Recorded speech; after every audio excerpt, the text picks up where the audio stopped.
name is Heidi Campbell. I'm a professor of communication here at Texas A&M University. My PhD work was in the University of Edinburgh and computer-based communication and theology.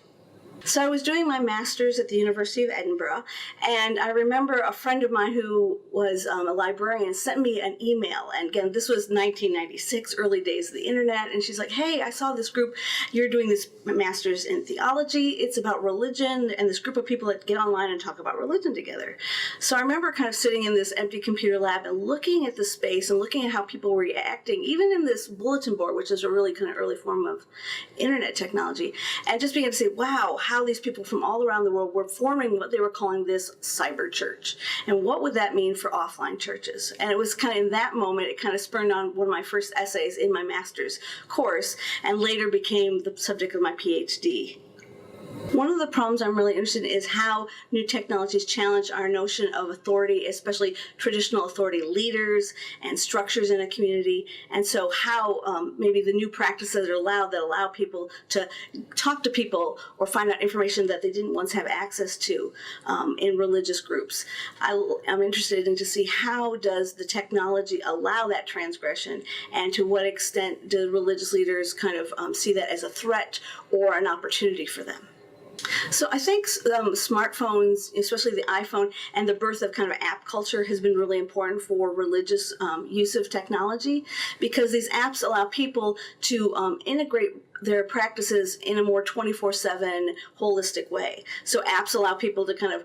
read scripture, to study, to interact with people in ways that they don't have to be kind of geographically bound anymore, going to a specific place. But the challenge of that is oftentimes then if you're kind of praying through an app, or you're kind of studying scripture by yourself, it's a very individual experience. And so it kind of runs counter to some of religious groups' notion of what it means to be in community and have a sense of accountability. So what is kind of increasing people's spirituality and making it a more consistent phenomena in their own life is also posing a significant challenge to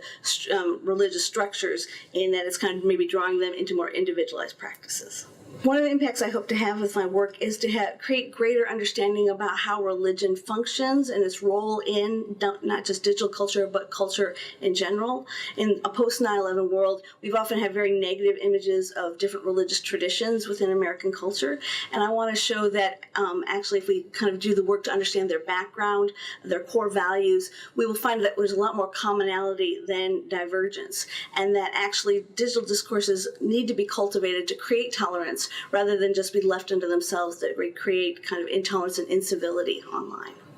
One of the favorite assignments my students have is in my Com 480 class, which is my favorite class to teach. We study a religious community that's usually outside their own religious tradition. We've done Judaism, we've done